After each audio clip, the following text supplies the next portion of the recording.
Rosemary West. Rosemary West is one of the most infamous female serial killers in British history. Between 1971 and 1987, she and her husband Fred West lured young women to their home at 25 Cromwell Street in Gloucester. There, the victims were subjected to extreme sexual torture, rape, and murder. Many were buried in the garden or cellar. Among the victims were their own children, including Fred's daughter and one of their biological daughters. Rose was often just as violent as Fred, if not more so. She actively participated in the abuse, and even carried it out herself, while Fred was away. The abuse was prolonged and sadistic, with victims often kept captive for days before being killed. In 1995, Fred hanged himself in jail before trial. Rose stood trial alone, and was convicted of 10 murders. She was sentenced to life without parole, one of the rare whole-life tariffs in British law. She remains incarcerated at HM Prison Newhall, where she lives in near-total isolation, still regarded as one of the most reviled criminals in the country. Joanna Dennehy. Joanna Dennehy went on a killing spree in Cambridgeshire in 2013, murdering 3 men in 10 days and attempting to kill 2 others. Her crimes were sadistic, motivated by bloodlust rather than personal gain. She selected victims at random and stabbed them repeatedly, then disposed of their bodies in ditches. Her 2 surviving victims were attacked on the street in broad daylight and left for dead. Dennehy later told police she murdered for fun and laughed as she described the killings. Psychiatric assessments revealed she suffered from psychopathic traits and had no empathy or remorse. During her trial, the judge described her as a highly dangerous, sadistic, and unpredictable killer. She became only the 3rd woman in the UK to receive a whole life sentence. Joanna Dennehy will never be released from prison. Aileen Wuornos. Aileen Wuornos murdered 7 men between 1989 and 1990 in Florida. A sex worker with a deeply traumatic past, she claimed the killings were in self-defense after the men tried to assault her. However, forensic evidence suggested robbery and execution-style killings. Most victims were found shot multiple times at close range.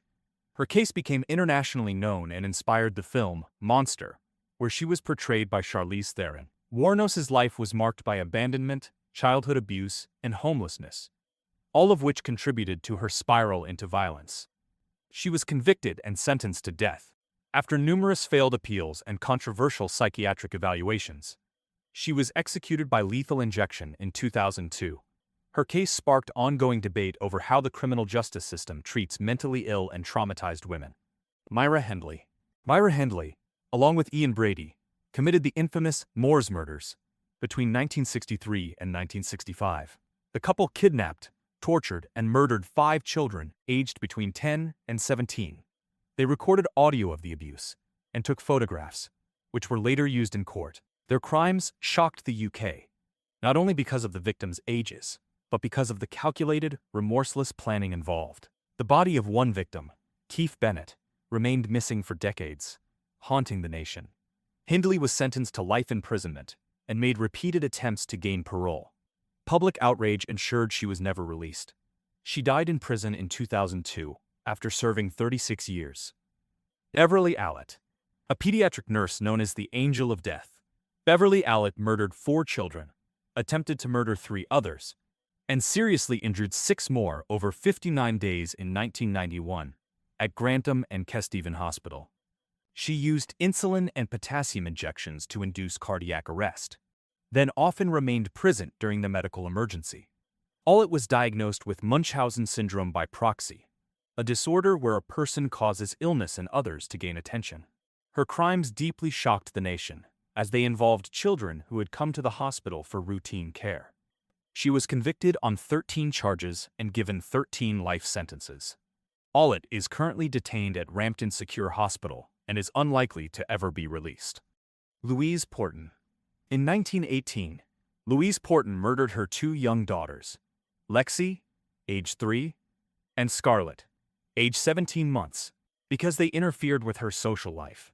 She suffocated them weeks apart, first Lexi, then Scarlett, after pretending they were unwell and calling emergency services too late to save them.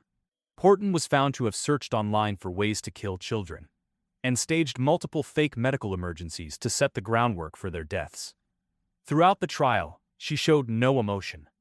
Investigators noted she was more concerned with messaging men on dating apps than with her daughter's health.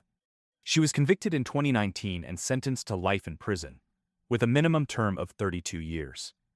The judge described her as calculated, manipulative, and devoid of maternal instinct. Jaroslava Fabianova, Czech Republic.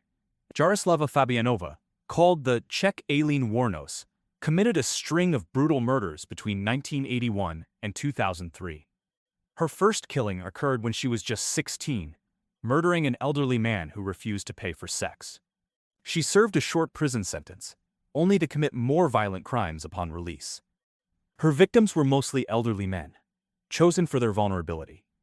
In 2003, she beat an 84-year-old man to death with a cleaver, and then stabbed a 31-year-old man 38 times in a separate incident.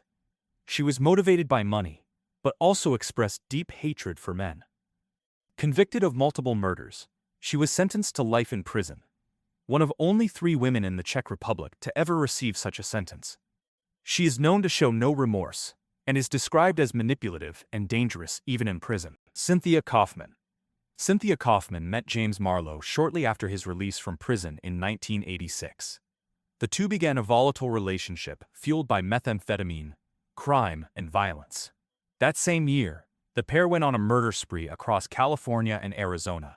They kidnapped, sexually assaulted, and murdered 4 women in a series of shocking crimes. Kaufman later claimed she was coerced and abused by Marlowe, but the brutality of the murders suggested active participation.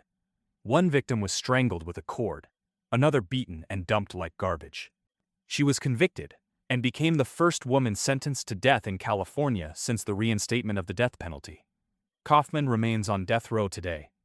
Dorothy Williams. Between 1987 and 1989, Dorothy Williams murdered 3 elderly people during robberies in Chicago. Her victims included a 97-year-old woman and a 64-year-old man. She strangled and stabbed them before stealing cash to fuel her heroin addiction. She was convicted of 3 murders and sentenced to death in 1992. However, in 2003, Illinois abolished the death penalty, and her sentence was commuted to life in prison without parole. She died in 2028 while serving her sentence. Her case remains an example of how addiction, poverty, and violence can intersect in horrifying ways. Blanche Taylor Moore. Blanche Taylor Moore, a Southern Baptist churchgoer and grocery store clerk from North Carolina, poisoned at least 1 man with arsenic and was suspected in several other deaths. Her victims included her first husband, a boyfriend, and possibly her own father.